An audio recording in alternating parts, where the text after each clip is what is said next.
he will go wherever there's a need and he'll put his own money behind it. If there's an earthquake, if there's a flood, if there's a tidal wave, he just has no qualms about going in there. He's managed to build this organization and build relationships which have attracted the highest profile people in the world. God had created me to be an entrepreneur. And I realized that the best thing that I had to contribute to society was those entrepreneurial skills. Hello, I'm Caroline Jones. Tonight, the story of a man whose start in life was truly terrible. He's David Bussau. Abandoned by his parents when he was just a toddler, David went on to achieve huge success as a business entrepreneur. But at age 35, he gave it all away to set up a vast global aid agency which has revolutionised approaches to third world poverty.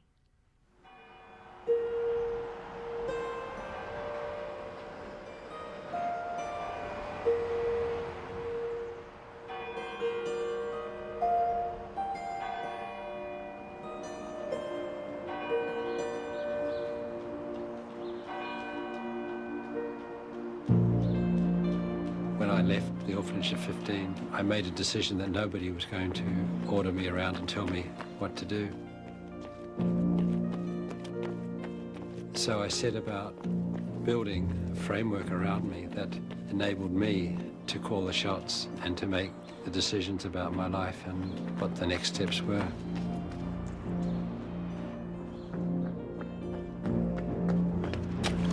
I know that whatever I dream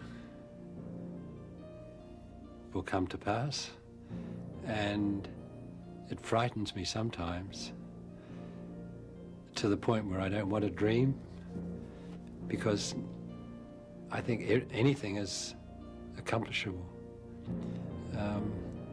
And I don't know what the next steps are in life, other than all I know is that I need to respond when those situations are put before me.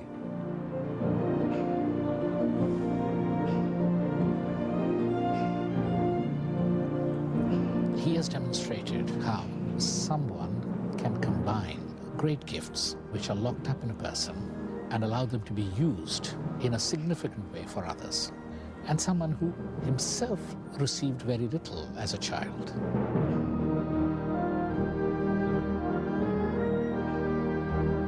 His significant contribution globally is that he highlighted not social or government solutions to poverty, those are all important, but the importance of enterprise solutions to poverty, and more particularly enable the church, which works a lot among poor people, to accept the enterprise solution to poverty.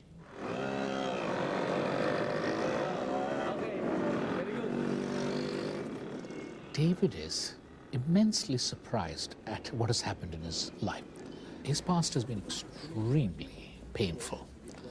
I remember him telling the children in our children's home that what motivates him a great deal is the fact that he does not want any child to go through what he went through.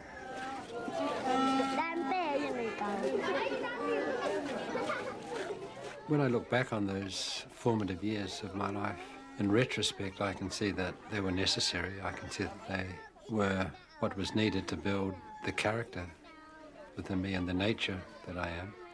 I see that they were essential for the activities that I'm involved in now and how they've equipped me to be effective.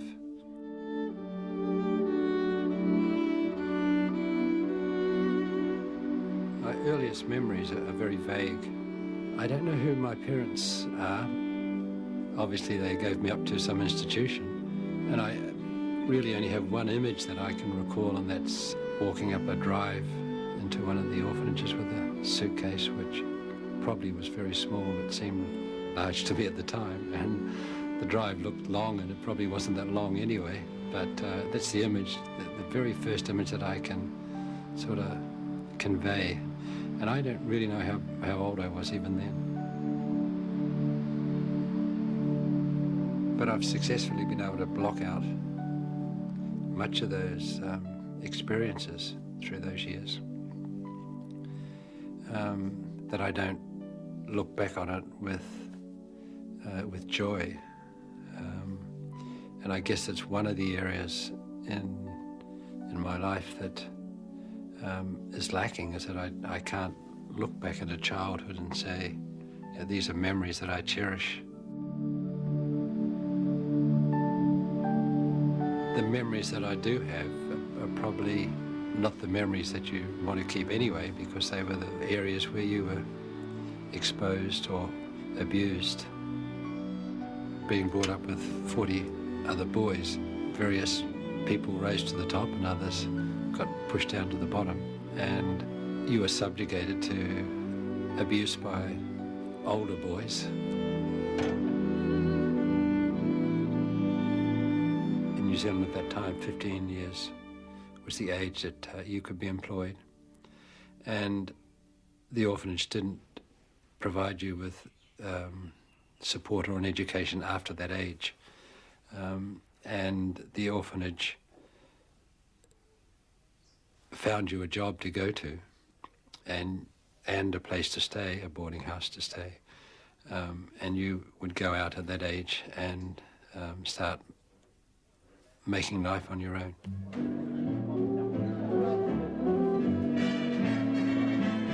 I was given a job in a telephone exchange, and then in the evenings I would work in a circus.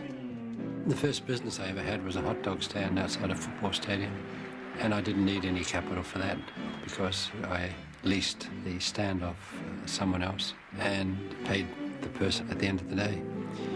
Within a month I was leasing two from him and had someone else running one, and within 3 to 4 months, I recall, there were about half a dozen of these that I was leasing. So I then worked in a fish and chip shop. By the time I was 17, I bought a share in that and eventually ended up buying out the other partner. From there, I also then moved into a hamburger bar and then bought it out again. From those two, I moved into purchasing a home cookery and was able to sell that off at a reasonable profit as well. Emphasis was on survival. One would come up with different approaches to solving life's problems. And I think that was part of the conditioning that I came through, which gave me the entrepreneurial skills to not to see problems, but to see solutions. I met him when I was 20 and he was 24. And we were at a youth group in the Anglican Church, and we were having a meeting after church planning our program for the future. And this new guy turned up and came and joined the group, and he had all these ideas. And I can remember saying to a friend of mine, who does he think he is? He came down not long after I'd met him at the church and knocked on the door and to ask me to go out with him. And as soon as Mum saw him, she said she knew that he would be the person I'd marry.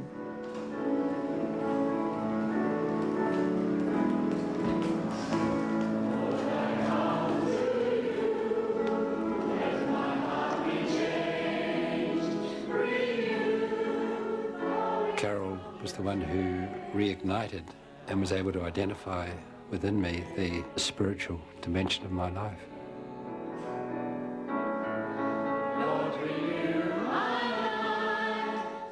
The orphanage that I was brought up in was a Christian orphanage, and we went to Sunday school every week, and we were in the choir, and we did all of those things that you were supposed to do at church. And I always had that sense that God was a father and who cared for me and had a purpose for my life. Do you want another coffee, Dave? Yeah, I wouldn't mind one, thanks, love. For me, the concept of a family was something that was out there but was alien to me. I'm frequently asked the question, how do you relate to love? Because you didn't experience that when you were a child. It seems to me that love comes naturally. I didn't have to read textbooks to find out how to love my children or my wife. Oh, that's good. Thank you very much. He hasn't told us much at all about his childhood. He always mentioned all the fun things that he used to do, you know. So he always made it seem more like a glamorous childhood than an adventure than actual a hardship time for him. He was a great dad. Dad was wonderful. He was very gentle. Well, I think the fact that Dad hasn't had a family has made him a very independent sort of person, and strong, and he's got a real sense of adventure and a willingness to try new things.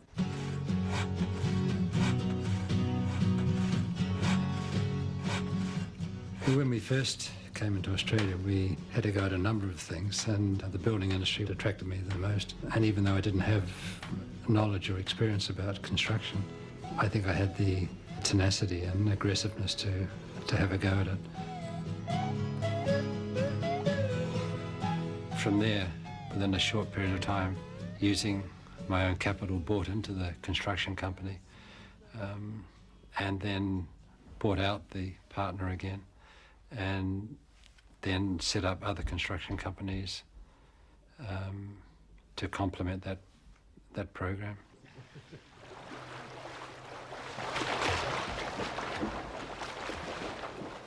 I found it difficult, and still find it difficult, in business not to pour 100% of my energy into it.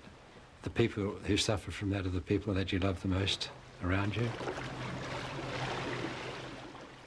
And your values start changing once you have access to too much money. And so I was starting to question whether I was making a contribution to society, or whether I was just building my own kingdom. It was late on Christmas Day before the rest of the nation realized the magnitude of the disaster. The armed services responded immediately on orders from the Natural Disasters Organisation. Its chief, Major General Stretton, flew to Darwin to take charge. We were challenged when Cyclone Tracy hit Darwin, Christmas Day 1974. And I pulled together a team of skilled tradesmen and took them up to Darwin to help with the reconstruction.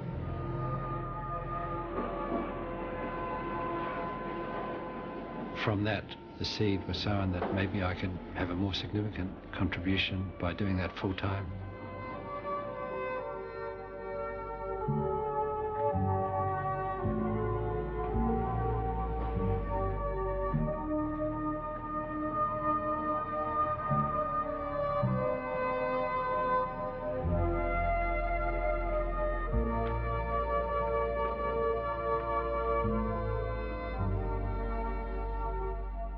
He will go wherever there's a need, and he'll put his own money behind it.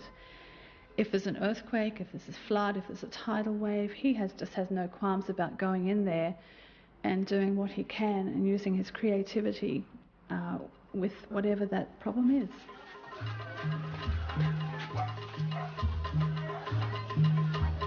There was an SOS call from Indonesia to respond to an earthquake which had flattened a number of villages.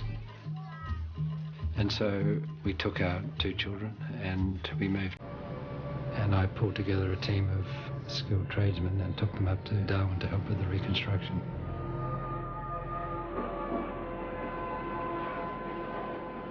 From that, the seed was sown that maybe I could have a more significant contribution by doing that full time.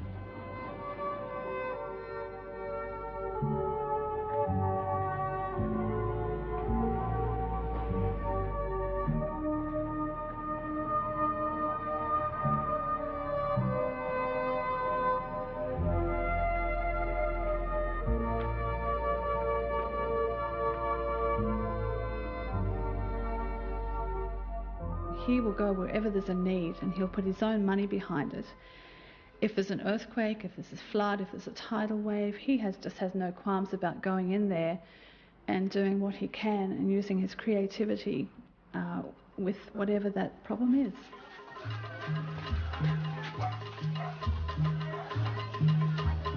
There was an SOS call from Indonesia, and I pulled together a team of skilled tradesmen and took them up to Darwin to help with the reconstruction.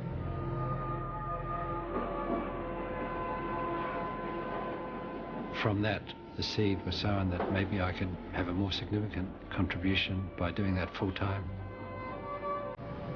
And I pulled together a team of skilled tradesmen and took them up to Darwin to help with the reconstruction.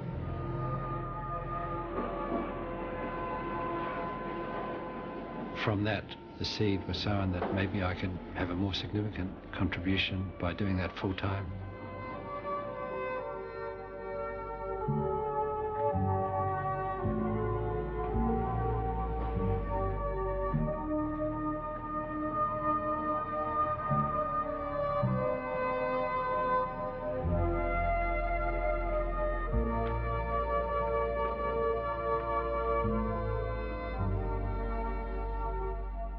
He will go wherever there's a need and he'll put his own money behind it.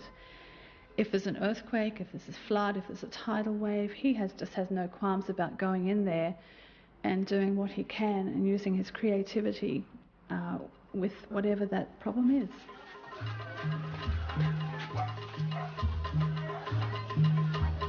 There was an SOS call from Indonesia to respond to an earthquake which had flattened a number of villages.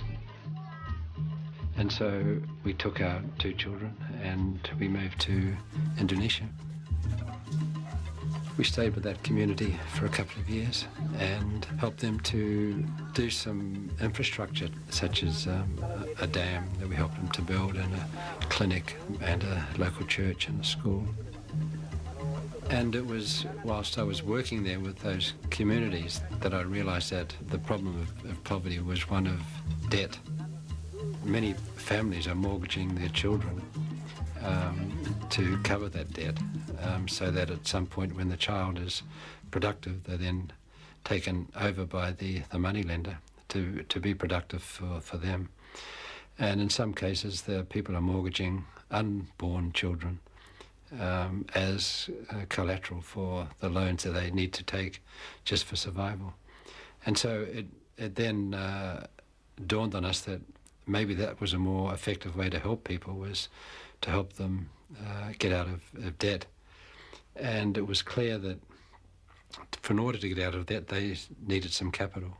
He has empathy with these people, you know, who are out there trying to improve their life and to help themselves. And he has a great desire to come alongside them and to give them the opportunity to be able to do this.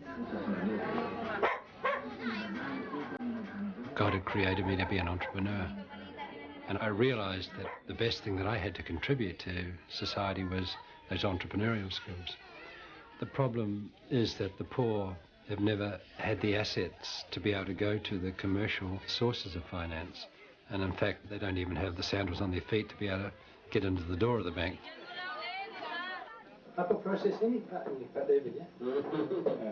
The concept that we introduced was that we could provide the same capital as loan sharks and charge a market interest rate. The first loan was to a rice farmer, and he and his wife bought a sewing machine with that loan and started to produce garments. Within 6 months, he was employing someone else to help to produce the garments. And so within 9 months, he was able to repay the first loan to us. And then we made him another additional loan, so he was able to expand his business by another sewing machine and expand from there.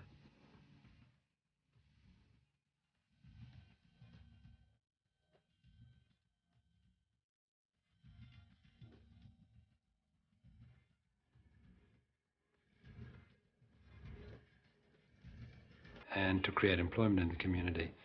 The other aspect which is important is that we support every client that we provide capital to.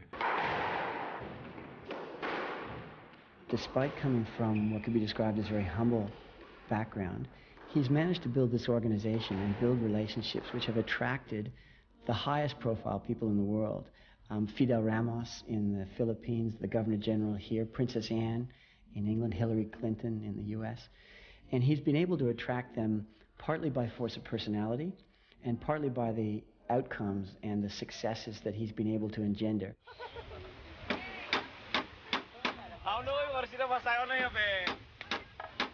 His first loan was 1,000 Australian dollars. Yeah.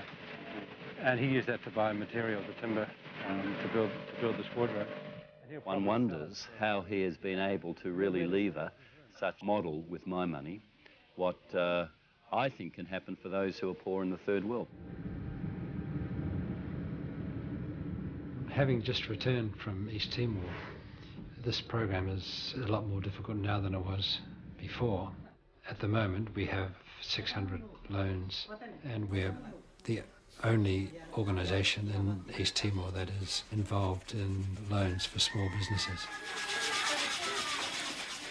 So I think we have a vital role to play in the rehabilitation and re-establishment of a new nation in Timor.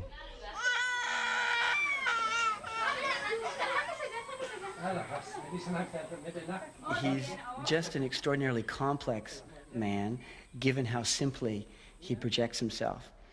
He has a number of layers of intellectual capacity which he keeps covered, and he thinks philosophically on very high macro levels at the same time as he's planning very practical, down-to-earth solutions for big or small problems.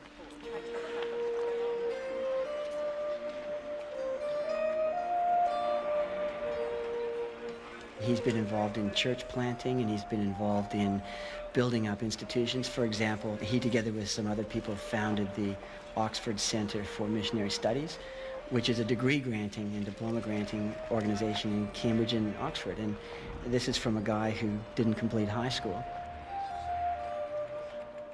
The Oxford Centre is a facility to train senior leaders of non-Western churches and church institutions in research degrees. We have a network of churches, institutions in different parts of the world who are members of this network, and they recommend their best candidates to us. Christian organisations have to start thinking about different financial products, not just the supply of credit. I mean insurance schemes, for example. So that was the most amazing thing. David used to be involved in our consultations, academic consultations, global ones, and always brought in a grasp of the issues and a perspective that came from actual practice rather than theory, and that also contributed significantly in applying ideas to real-life situations. Very few people would have guessed that David did not have much formal education. It's not so much ironical as that it is humorous in a way, and I think often God uses the simple to confound the clever. Yeah, the more that I hear about Dad through other people and know about him on a professional level, the more impressed I am that he's been able to do what he's done, having come from the background that he has come from.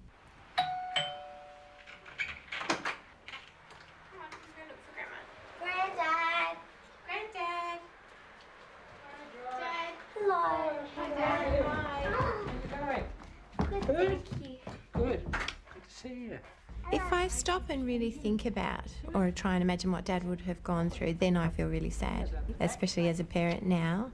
You know, to think that your children would have missed out on the love of a parent, that's a very sad thing. But Dad never gives us reason to stop and think about it. I've never seen him inquire about his parents, you know, he'd never said, oh, when he's seen the grandkids, oh, I wonder if that looks like my parents. It's not ever been a question there. You're going to be a champion when you grow up. Mm-hmm. Maybe he doesn't want to know that much about them, because if he found out that they may not be that nice of people, he doesn't want to have to judge them. It's never been of interest to me to find out who my birth parents were. I guess I felt that if they weren't interested enough in me, then I don't need to know who they are. You haven't seen Granddad for a long time. I don't have the feeling that life owes me anything. I've been very fortunate. I've been blessed with a family. But I've also resolved in my own mind that for me it was a blessing not to have parents. For me it's been helpful because I've made the decisions myself about who I am and my identity. He's a unique individual who has impacted and will continue to impact far more than political leaders, far more than strong men, people who are seeking their own fame and fortune. I would say that maybe 5 million people have benefited on a permanent basis from his ideas and commitment and input. And the job's not finished. He's still running 100 miles an hour, and he's still out there doing it.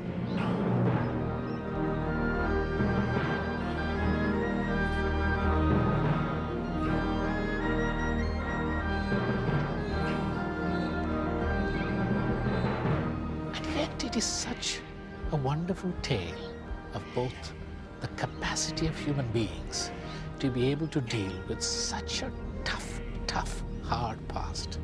And that is a wonderful example, that those kind of experiences of the past do not ever destroy a personal flourishing of human life.